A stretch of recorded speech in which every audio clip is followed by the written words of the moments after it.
shame us all, Samuel! She could be your mother! She's the woman I love. Rebecca stood off to the side with her eyes lowered. A quiet funeral service went on and on. People walked past the open lid to say goodbye to her husband. She wore a long black dress and a white prayer cap, as the customs of their community required. Aaron lay in a plain pine coffin made by a neighbor. No ornament, no fuss, a Bible on his chest, a few white lilies from his sister. The men in dark clothes stood apart, the women wept softly. Nearly everyone had come. Rebecca hardly cried. Alongside guilt, she felt emptiness and an unwelcome relief. A childless, loveless marriage had lasted nearly 15 years. She hid those thoughts while receiving condolences. After the service, they lowered the lid and carried the coffin out. Supported by her brother-in-law, Rebecca followed to the cemetery on the hill beyond the windbreak. At the grave, when the coffin was lowered into the ground, Rebecca stepped forward and tossed a handful of fresh earth onto the lid. She felt someone step beside her, a young man in a dark suit and hat. Samuel. He was one of the neighbor boys who had helped dig the grave that morning. Rebecca lifted her eyes to him only a little. He was looking at her with warm, light brown eyes full of sympathy. She remembered how, years ago, Samuel, still a teenager then, had worked on their farm over the summer. Now he had grown into himself, tall, broad-shouldered, with a gentle face. He had always been kind and diligent. As soon as Samuel saw her sway while walking away from the grave, he moved to steady her. He took her by the elbow with quiet care, supporting her alongside her brother-in-law. Rebecca nodded her thanks, but said nothing. After the burial, everyone was invited to the meal of remembrance at Rebecca's house. The yard hummed with people. The women from neighboring farms brought bowls of food, all different kinds. The men set up long wooden tables in the open air and spread cloths over them. Rebecca, as a proper hostess, tried to help receiving condolences, making sure the tables stayed full. But soon their neighbor Martha wrapped an arm firmly around her shoulders. "Come sit down, dear. You do not need to manage this. We will take care of everything." Obediently, Rebecca sank onto a bench in the shade of an old maple, feeling her legs give under her. Her head truly was spinning from fatigue and strain. She watched people moving about. By the pump, boys filled pitchers with water and girls carried mugs. Among them, she again saw Samuel. He was chopping wood for a fire to boil water for coffee. His movements were energetic and assured. At one point, as he wiped sweat from his brow, he glanced her way and met her eyes. Rebecca flushed and looked down at once. By evening, most people had gone. A hush fell strange after the day's constant murmur. Rebecca sat at the kitchen table in the dim light. A few of the closest neighbors washed dishes and put things to rights, whispering among themselves and casting her sympathetic looks. She understood. They worried she should not spend the first night after the funeral alone. But what she wanted almost physically was silence and solitude. "Rebecca, dear, should we stay with you tonight?" Aunt Martha asked softly as she stacked clean plates on the shelf. "One of us can sleep on the settee so you will not be afraid to be alone." Rebecca's mouth twitched into the faintest smile, and she shook her head. "Thank you, Aunt Martha. I feel better now. I am simply very tired.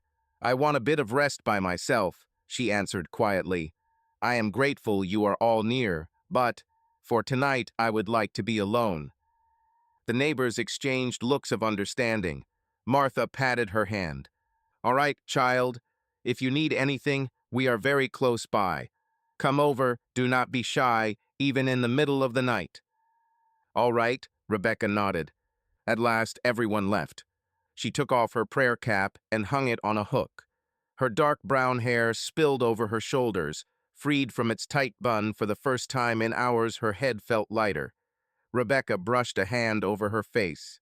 She was only 37, yet now she felt older. In the room, the clock ticked with a fretful little sound. In about half an hour, dusk would fall. Usually at that time, Aaron came back from the barn, smelling of hay and horse sweat, and washed silently on the porch. They ate supper together in almost complete quiet. It had been like that day after day for many years. And now there would be no more of those silent suppers and no more Aaron. Would anything change, or would this emptiness stay with her forever? Rebecca knelt before the armchair, lacing her fingers in prayer. She did not know what to pray for her late husband's soul, for forgiveness for her own sinful thoughts of relief, or simply to ask God for strength to go on. Tears, the first true tears all day, poured from her eyes. She choked on them, but could not stop. In the empty house, her sobs echoed loud and strange. Lord, she whispered through tears, forgive me, I do not know what I feel. Help me find my way. Tears rolled down her cheeks and fell onto her clasped hands. In all that bitterness, there was relief as well. She wept at last, truly wept, mourning not only her husband, but all those years of loneliness beside him, all the hopes for warmth and love that had never come to be. Her low sobbing went on until it was fully dark outside and the kitchen had sunk into shadow. Only then did Rebecca rise, light the kerosene lamp on the table, and wipe her eyes. Ahead lay the first long night of her solitude. 2 weeks passed after Aaron was buried. The community did not leave Rebecca feeling abandoned. Neighbors came by almost every day. Someone would bring fresh bread and hand pies, knowing it was hard for her to cook just for herself now. Someone helped with chores, hauled in firewood, mended the fence, checked on the livestock. But slowly life took over. The neighbors had their own families and their own work. Rebecca was alone with her farm more and more often. She did not complain, work steadied her. She had grown up working the land. That morning she decided to carry sacks of old potatoes out of the pantry to sort them and give the rotten ones to the pigs. The frost outside nipped at her cheeks. Rebecca wrapped a warm kerchief around her head and put on a heavy coat. With a sigh, she started dragging the first sack outdoors. It was heavy. She could barely heave it over the threshold. Let me help. Rebecca started at the sudden voice. Samuel stood just behind her. She had not heard him approach over the snow. He took the sack from her hands, lifted it easily, and carried it outside. Oh, Samuel, Rebecca breathed, pressing a hand to her chest. You startled me. Samuel smiled apologetically as he set the sack down. I am sorry, I did not mean to frighten you, he said gently. I knocked, but perhaps you did not hear. Good morning, Rebecca. Good morning, she answered, wiping the chill from her cheeks with her palm. You are up early. On my way to work, I thought I would stop to see if you were all right, Samuel said, lowering his eyes. My father thought you might need help with something heavy. Rebecca smiled faintly. Samuel's father, old Jacob, was one of the elders of the congregation. No doubt he had sent his son, being too old himself to fuss with sacks or wood. I am doing better, you can tell your father that, she said, but thank you for coming by. She headed toward the pantry for the second sack. Samuel stepped in front of her. I will do it, he said firmly. Then, glancing into her eyes, he added more softly, please, let me. Rebecca stopped. She wanted to protest, to say she was not helpless, but his gaze was so sincere and kind that she only nodded. He went into the pantry and swung the second sack up onto his shoulder without effort. Rebecca watched the ease with which he handled his strong body, young, powerful. Suddenly, she caught herself at the thought and blushed. She turned away, picked up a knife and a pail to sort the potatoes. Her heart beat a little faster than it should after such a simple sight. Nonsense, she told herself, breathing in the icy air. I just have not watched a man doing heavy work at my side in a long time. Samuel poured a heap of potatoes onto an old tarp by the barn. Some were black, spotted, half-rotten. Rebecca crouched, took up the knife, and began to cut away the bad parts, tossing them into the pail. I will help, Samuel said, sitting down across from her. He took another potato and began to trim the rot.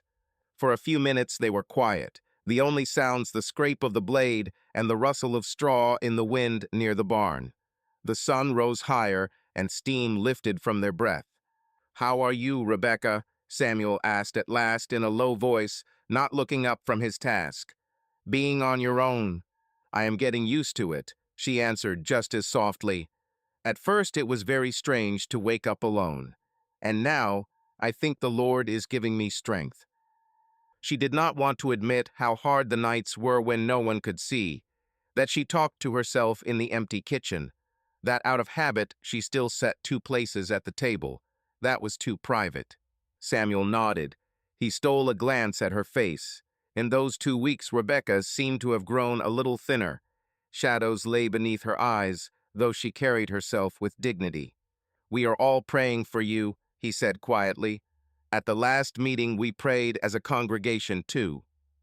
"I know." Rebecca gave him a sad smile. "Thank you, and the whole community." She hesitated, unsure whether to go on. She did not want to seem weak. Yet something in the kindness of Samuel's look melted the ice around her heart. It had been hard with Aaron for a long time, she heard herself say, surprising even herself. She lifted her gaze to Samuel. His eyes met hers. He was a good man, but very silent. We shared very little with one another, you understand? Samuel listened closely, setting down the knife. "I do," he nodded. "My uncle was like that. Aunt Sarah always said she lived with him like with a shadow. He provided for the family, was honest and devout, but he never opened his heart." Rebecca breathed out, relieved Samuel did not condemn her for saying what she had. She feared it was a sin to fault the dead, but the young man seemed to understand her without many words. "Exactly." A hot ache rose in her chest, and she turned away, pretending she had found another spoiled potato. "I often wondered if it was my fault.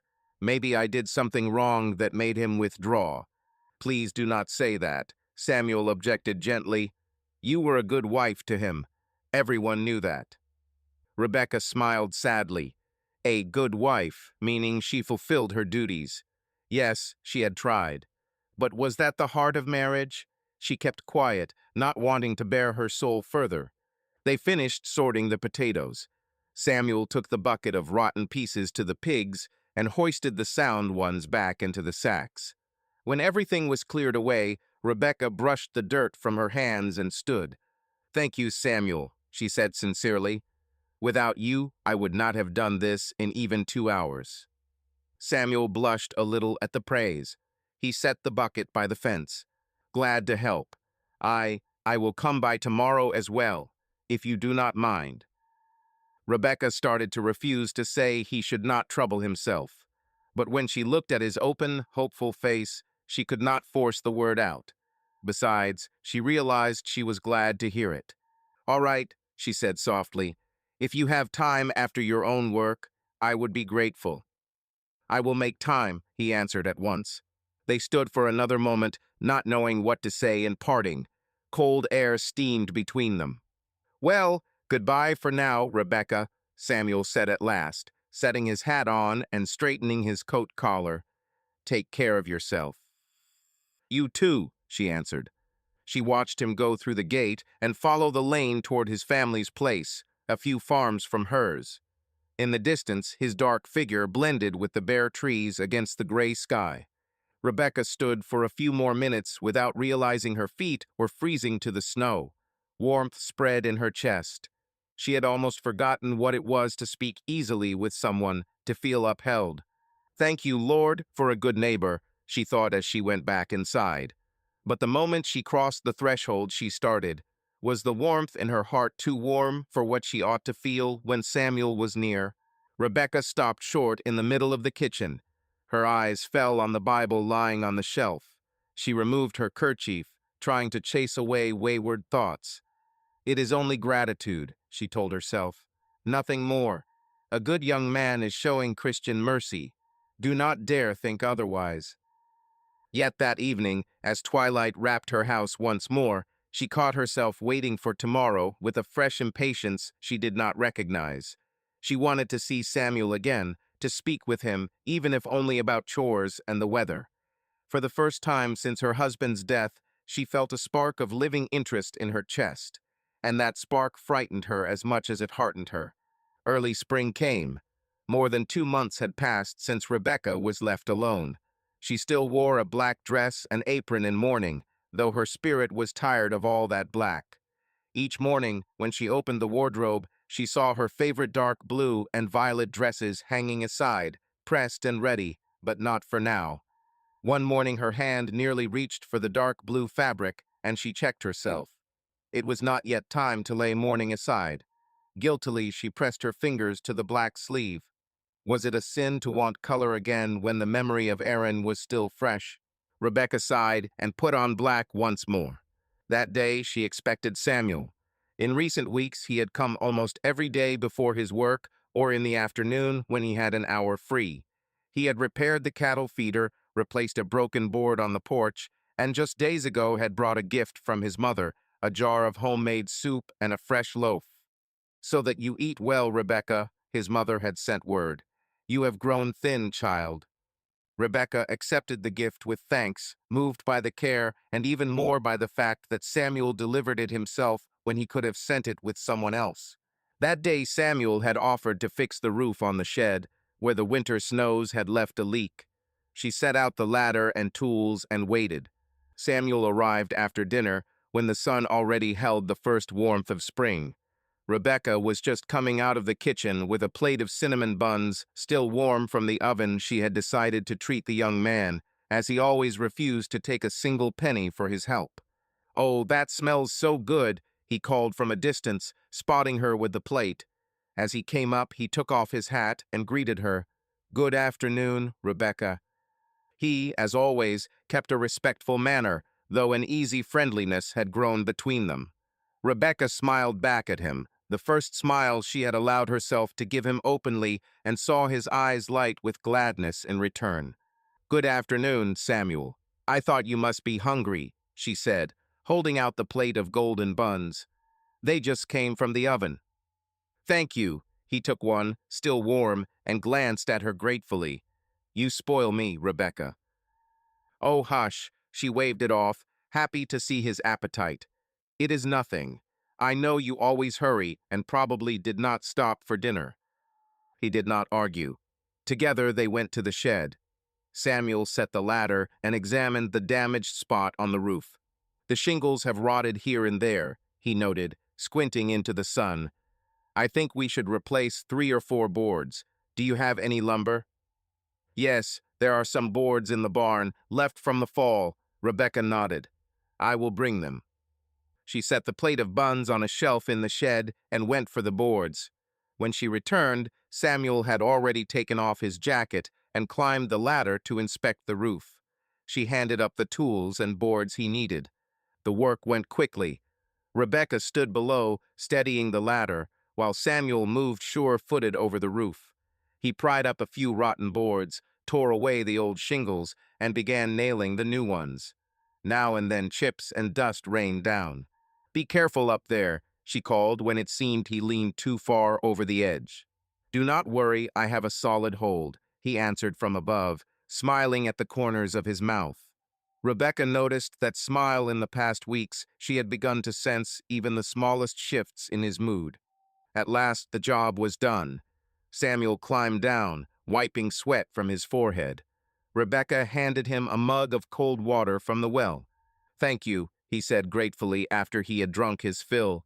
His cheeks were flushed from effort, and damp patches of sweat darkened his shirt. Rebecca could not help noticing how strong and young he was. The thought again made her heart quicken. "You might as well check the roof on your barn while you are at it," she joked, to hide her confusion at her feelings. "My brother already fixed it," Samuel replied, setting down the mug. "But if I need anything, I will ask you," he added lightly. They both laughed. The laughter sounded so natural, as if they had been friends for years. Rebecca could not remember the last time she had laughed out loud like that. "You must be tired. Would you come inside and rest a little?" she offered shyly. "I can warm some tea or some milk." Samuel hesitated only a moment. "If it is no trouble." "Of course not." Rebecca hurried toward the house, pleased he had agreed. She led him into the kitchen. Inside, it was cozy. The oven still held a banked glow after the baking, and the room smelled of cinnamon and vanilla. Rebecca invited Samuel to sit at the table while she poured milk into a clay pitcher and set it to warm on the stove. Meanwhile, she placed the remains of yesterday's apple pie on a plate. Samuel sat a bit stiffly, not removing his hat, until she said, You can take off your hat, make yourself at home." His eyebrows shot up, and Rebecca realized she had misspoken. At home, the words could be taken in more than one way. Heat rushed to her cheeks, and she turned quickly to the stove as if to check the milk. "I am sorry. I meant, please be comfortable," she murmured. "It is all right," Samuel said softly. He slowly removed his hat and set it neatly on the bench. "I already feel very much at home here with you." Rebecca set the pie before him along with a small pot of honey. Then she poured 2 mugs of warm milk. "Thank you," he said, taking the mug. For a few minutes they simply ate and drank, pleasantly tired after the work. Rebecca sat across from him and caught herself studying his face. A little sun darkened already by the spring light, with a smudge of dust on his cheek. Before she had time to think, she reached out her hand. "Hold still. You have—" She touched the spot lightly with her fingertips to wipe it away. Samuel froze. He did not take his eyes off her face. Rebecca suddenly realized what she was doing and snatched her hand back as if from a flame. "I am sorry, "No, it is fine," Samuel answered hoarsely. He laid his big warm hand over hers, stopping her from pulling away. The touch turned Rebecca inside out. She looked at him wide-eyed. In his gaze, she saw so much tenderness and inner struggle that it took her breath. "Rebecca," he said softly, his voice unsteady, I have something to say." Her hand trembled beneath his, but she did not draw it back. She waited in silence, holding her breath. Samuel sighed deeply, bracing himself.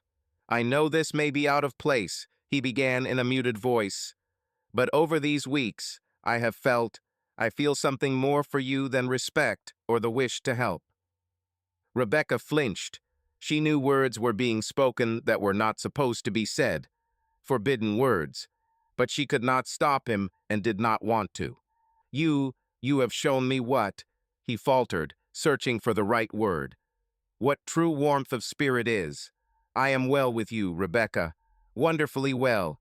I wake up and my first thought is you, and I come here not only out of duty." He lowered his eyes and said the heart of it in a rush. "I believe I have fallen in love with you." The last words were nearly a whisper, but Rebecca heard them.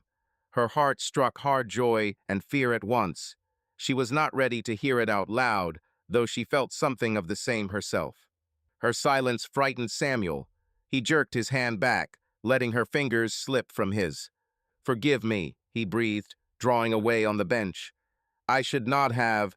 I know it was rude and thoughtless." He covered his face with his hands. Rebecca came out of her stupor when she saw how pale he had gone. "No, do not apologize," she whispered, leaning forward. She wanted to take his hand again, to draw his palms from his burning face. "Samuel." He lowered his hands and looked at her, eyes full of gloom. "I have ruined everything, have I not?" he asked bitterly. "You will turn me out and never want to see me."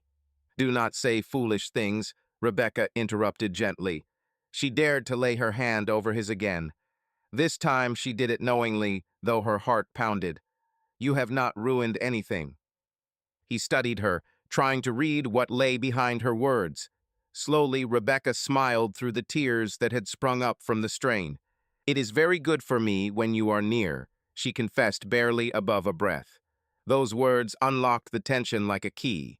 Samuel stood so abruptly she startled and rose as well.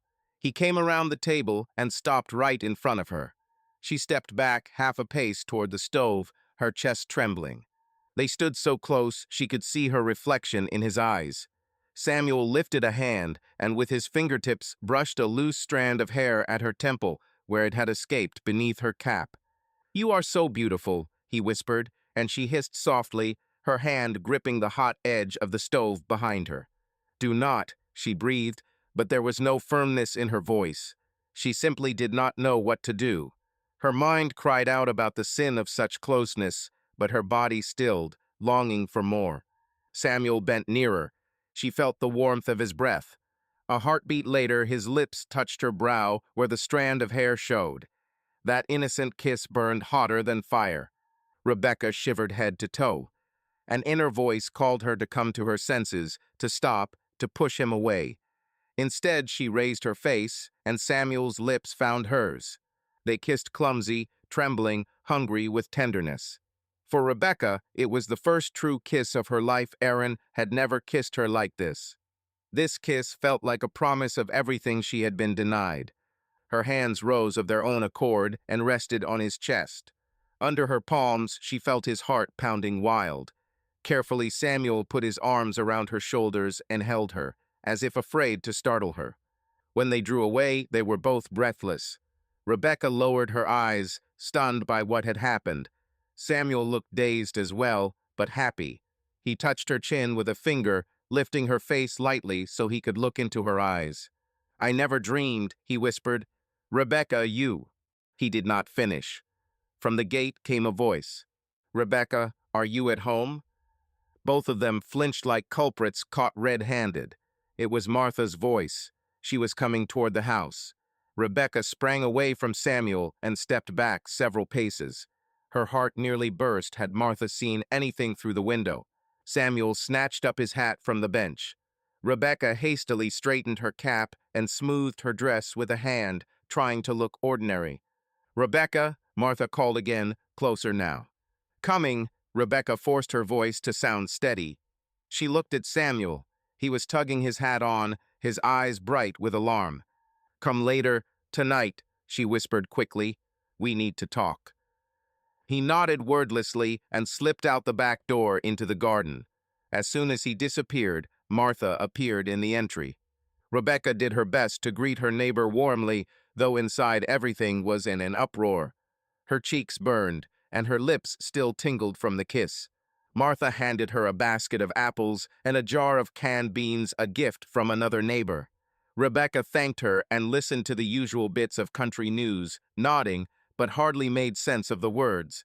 One thought circled in her head. What had they done, and what would come next? The night was moonlit and still. Her heart thudded loud with expectation.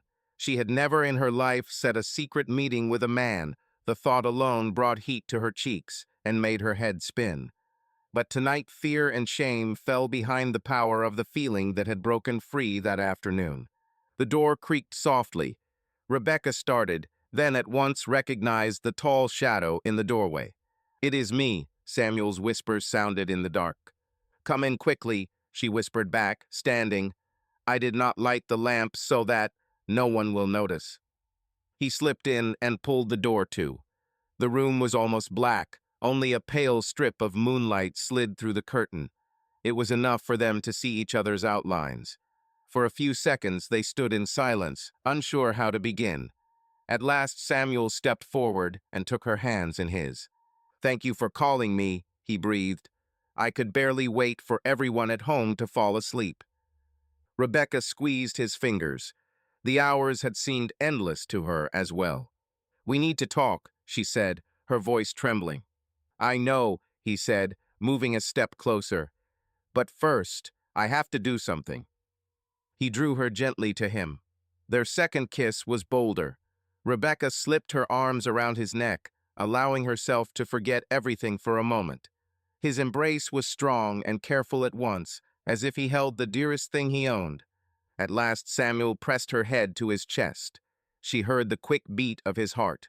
"Rebecca," he said hoarsely into her hair, "I love you. This afternoon I feared I hurt you by saying it, but what passed between us? You love me too, do you not?" Rebecca tilted her head back to look up at him. In the darkness, she could make out only the shine of his eyes. "Yes," she breathed. "I do not know how it happened. Lord, forgive me, but I love you too, Samuel." Her words filled him with joy. She could feel the smile on his face as he bent to her again. Rebecca trembled all over. "We must not," she whispered, though her arms did not let him go. "It is a sin if they find out." "No one will find out," he whispered back, his kisses drifting from her neck to her shoulder. "I will not tell a soul, and you must not tell. It will be our secret until the time is right." Rebecca closed her eyes. She wanted to ask about that time. What time? When would it come? What could they be waiting for? But a wave of desire swept over her. No one had ever kissed her like that, held her with such fervor. She had not known she could feel such joy from a simple touch. Her cap slipped, and Samuel gently removed it and set it on the bench. He ran his fingers through her thick hair and spread it over her shoulders. "You are beautiful," he murmured again and again. For a moment, a thought flickered that someone else had once said something like that to her, but no image of her late husband rose in her mind. No, Aaron had never said such words. From the way Samuel whispered them to her, the ice of many years melted from her soul. Before they knew it, they were on Rebecca's narrow bed beneath a warm quilt. Frost traced silver patterns on the panes in the moonlight, and the room grew hot. At first Rebecca felt shy of her nakedness, but Samuel kissed every scar and rough place on her hands, every crease on her body with such tenderness that she felt as though she were a young girl. Their lovemaking was quiet so as not to wake the night, but inside Rebecca everything cried with happiness and wept with guilt. She gave herself to the young man completely soul and body, holding nothing back, and he received her whole, both gentle and passionate. Well past midnight, as they lay pressed close, Rebecca touched the fresh scar on his forearm with her fingertips. "Where did this come from?" she asked softly. "I burned myself last summer boiling tar for the wagon," he answered in an even breath. She felt his chest move under her ear as he spoke. "Do not worry, it healed long ago." Rebecca kissed the scar lightly. "You are so good," she whispered. "Why did God send you to me only now? Why not before?" "Perhaps it was meant to be," Samuel stroked her back. "Before, you were a married woman. I did not dare even to think." "Did you ever think of me?" she asked suddenly, lifting her head. "Before?" Samuel grew shy, but in the darkness she saw the curve of a smile. "I remember working here that first summer," he said quietly. "You were 25, and I had only just turned 17. I hauled hay, and you gave me raspberry fizz to drink. I thought then you were the most beautiful woman I had ever seen. But you were Aaron's wife, so it was only a boy's daydream." Rebecca listened in surprise. She had no idea he had remembered such things. "And then you grew up," she said softly, "and you found yourself a girl." He sighed. "Yes, for a time. Last year, I began to court Amy Lapp. We went to the singings together twice. Our parents thought that was how it would go, but nothing came of it. She is a good girl, but I did not feel." He hesitated, searching for words. "I did not feel what a man ought to feel." "And what about me?" Rebecca breathed. "I am so many years older. You could have a young wife and children." At that her heart clenched. For the first time since all this began, she thought about children. The thought struck hard. She might not give him a son or a daughter, even if she could. Time was passing. What if she could not have children at all? In 15 years of marriage to Aaron, God had not given them a child. Samuel traced her cheek with a gentle finger. "Do not say that. I fell in love with you, not with your age. I have a whole life ahead of me to be with you. If it is God's will, we will have a child, and if not, then not. You are enough for me." Rebecca could not help it. Tears spilled from her eyes. She held him tighter, hiding her face against his shoulder. "I do not deserve such happiness," she whispered through tears. "It is all wrong, Samuel. They will judge us." "Let them judge," he said firmly. "I am ready to fight for us. If I must, I will leave the church and live with you outside the community, or we will find a congregation that will receive us." Rebecca lifted her head and stared at him, stunned. "You cannot simply leave everything. Your family, your parents." She knew what that would mean. To be put out of the church, to be shunned, to become dead to one's own. Could he truly do that for her? "I do not want to guess ahead," he said quietly. "Perhaps there will be a way to stay. If we wait a while, once time passes after Aaron's death, the community may get used to it. Maybe then we can be open. Otherwise, I will go where I can be with you." Rebecca said nothing. Inside her, hope and fear wrestled. Hope that they might have a future, and fear of the price they would pay. She thought of Martha's kind face, the neighbor's care, the comforting Sunday teachings, all that made up her world. Could she give it up for love? In the meantime, Samuel drew her to him again and kissed her eyelids, still damp with tears. "We are together, and the Lord sees our hearts," he whispered. "I do not believe love is a sin. He will forgive us." "Love is not a sin," Rebecca repeated in her mind and closed her eyes. She felt sleep taking her right there in her beloved's arms, for the first time in many, many years, with peace in her heart. The next few weeks passed for Rebecca like a dream. They did not meet every day, but several nights a week Samuel slipped to her house in secret. Rebecca no longer felt cold or lonely in her bed. Her beloved's embrace warmed her better than any quilt. By day, they kept their distance. At the Sunday meetings, they exchanged only quick glances now and then. Rebecca feared everyone could see through her, that they knew the sin she hid beneath her black clothing. At times, she thought the neighbor women looked at her more sidelong than before, or that someone whispered about her behind her back. She told herself it was only her imagination. One morning, while Rebecca was watering cabbage seedlings by the porch, her late husband's younger sister, Susanna, came into the yard. They saw each other seldom, so the visit surprised her. Susanna lived in a neighboring village and had come by buggy, which she left at the gate. "Rebecca, we need to talk," she said from the doorway, barely offering a greeting. Rebecca noticed how tense and pale Susanna's face was. Her heart fluttered with alarm. "Come in," she said, wiping her hands on her apron. They sat on the bench in the kitchen. Susanna twisted a handkerchief in her fingers as if mustering her courage. "I came because I could not keep silent," she forced out at last. "Rebecca, bad talk is going around. About you and Samuel Fisher." Rebecca went cold inside, but she tried to keep her face calm. "What talk?" she asked quietly. "Last night my husband was coming home late from the mill and saw that boy slipping out of your yard in the dark," Susanna blurted, staring hard. "Do you understand what that means?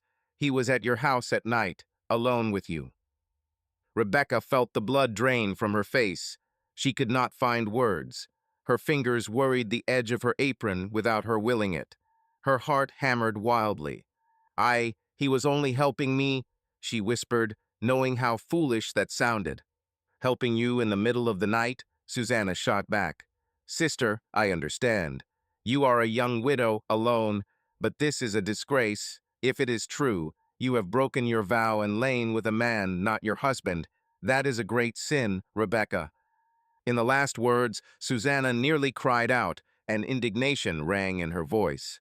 Rebecca realized her sister-in-law cared less for her soul than for her own outrage. Perhaps Aaron's family felt she had stained his memory. Her eyes burned with shame and helpless anger. "Susanna, I meant no harm," she pleaded. "We love one another. I know it is sudden, but God sees my heart." "God sees your sin," Susanna cut her off. "I am not going to hide this. We have already told the elder. There will be a hearing." Thunder seemed to crack over Rebecca's head. She could only whisper, "Why would you do that, Susanna?" But the woman was already standing, tying her kerchief tight under her chin. "For the sake of your salvation," she said coolly. "Otherwise your soul will perish in sin. Prepare yourself for the meeting." With that, she strode out, leaving Rebecca stunned on the bench.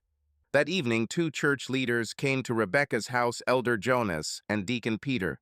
They were stern, though they spoke quietly. They asked her to tell the truth. Rebecca sat before them with her eyes down, like an unruly child. She saw there was no sense in excuses. Tears of shame ran down her cheeks as she confessed she had been with Samuel. "Sister, how could this be?"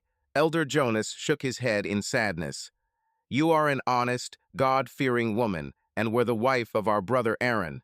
And now this." "I fell in love with him," Rebecca groaned, wiping her tears on the corner of her kerchief. "We meant to wait until the time of mourning had passed. We meant to marry if you would allow it." Deacon Peter pressed his lips into a line. "Marry? He could be your son," he muttered in displeasure. "It is improper. It cannot be allowed." The elder laid a hand on his shoulder in warning and sighed. "Child, this is very serious. You overstepped God's command. You committed the sin of the flesh outside of marriage. The church cannot condone it. You both must repent. And you must at once cease all meetings. The deacon added, forget one another. At those words, Rebecca felt as if she were falling into a dark pit. Forget Samuel. How could she live without him again? She kept silent, not knowing what to say. The leaders, receiving silence instead of agreement, stood. On Sunday, the congregation will have to hear of this, Jonas said curtly. If you repent sincerely before the community and promise to break with sin, then perhaps, after church discipline, you may remain. But if not, he did not finish, but Rebecca knew the rest. If not, they would excommunicate them. Everyone, even family, would shun them. She nodded faintly to show she understood. The men left her in the dark. That night she did not sleep. She did not light the lamp, she simply sat in the corner of her bedroom alone in the blackness. She prayed and wept softly so no one outside would hear. In her soul, repentance and love fought each other. She understood that by her faith's measure she had sinned gravely. But could love be such a terrible sin? With Samuel she felt closer to God than during all the years of formal prayers. Why then was it so unforgivable? At dawn before the Sunday meeting, she saw Samuel. He appeared at her door early, before the sun, a hard light in his eyes. Rebecca knew his parents had learned everything too most likely they had scolded him sharply. But he stood firm before her. I will not let them harm you, he said instead of greeting. We will go together today and tell them we are going to marry. Rebecca stepped onto the porch and shut the door behind her so no one could overhear. The cold morning air stung her swollen eyes. She looked at Samuel, the man dearer to her than anyone, and nearly burst into tears again. They will not allow it. They will not be persuaded. They want our repentance, our renunciation. So what? Samuel squared his shoulders. I will not renounce you, Rebecca. Let them put me out. We will go. She shook her head, gripping the folds of her apron. I am afraid. Of what? He took both her hands and looked into her eyes. Tell me, do you want to stay here without me? To go back to a life that felt like a bad dream? She closed her eyes. No, she could not imagine living without him again. But fear of the unknown clutched her throat. We will lose everything, she whispered. You, your family, and I, the congregation. Our whole world. Our world is the two of us, Samuel said with passion. The rest does not matter. God will not leave us. Rebecca saw unwavering resolve in his eyes, and she understood the moment of choice had come. Her shaken heart had to decide what it cherished more, all that was familiar without love, or love without all that was familiar. Far in the east, the sun was rising bright red, uneasy. Rebecca turned from that cold dawn and laid her palm on her beloved's cheek. All right, she said very softly but clearly, I will go with you. Samuel breathed out. He drew her tightly to his chest. Then pack what you truly need, he whispered into her hair. When everyone goes to the meeting, we will set out. We will stop at my cousin's place in Lancaster. He will put us up until we find work and a home. Rebecca pressed close to him for another moment, as if saying goodbye to the place around her. Then she went inside without a word. Samuel stayed outside so no one would see him in the house. Rebecca pulled a length of canvas from the top of the chest and began to pack her things into it. She paused by the shelf of books. She took the family Bible with its worn cover, a keepsake from her mother, and set it on top of her bundle. She needed nothing else. At the door, she looked around her home, clean, cozy, the place where she had lived for so many years in submission. Tears pricked her eyes, but she held them back. Outside, the faint clopping of hoofs could be heard. People were heading to Sunday worship. Rebecca stepped into the yard with her bundle. Samuel waited with a horse already harnessed. He took her things and tucked them behind the buggy seat. He helped her up and climbed in beside her, flicked the reins, and the horse moved out. As they passed the gate, Rebecca looked once more at her house, the familiar yard with its well. Her heart ached, but not with sorrow for the past, with the knowledge that something new was beginning. The horse's hoofs tapped softly along the road past the fields. Rebecca felt Samuel lay his hand gently over hers. She threaded her fingers through his no one would forbid it now. A long road lies ahead, he murmured, leaning toward her. I know, she whispered back. They rode toward a new life, leaving behind the hush of a prayerful Sunday morning that hung over their community. Trials waited for them, but so did hope that someday they would find a place where their love would no longer be forbidden. Rebecca turned her face toward the east, where the sun climbed higher and higher. Tears glimmered in her eyes, sorrow and joy together. She knew the way would be hard, but Samuel was beside her, and that gave her strength. Her hand lay in his, and so long as it did, they would endure anything.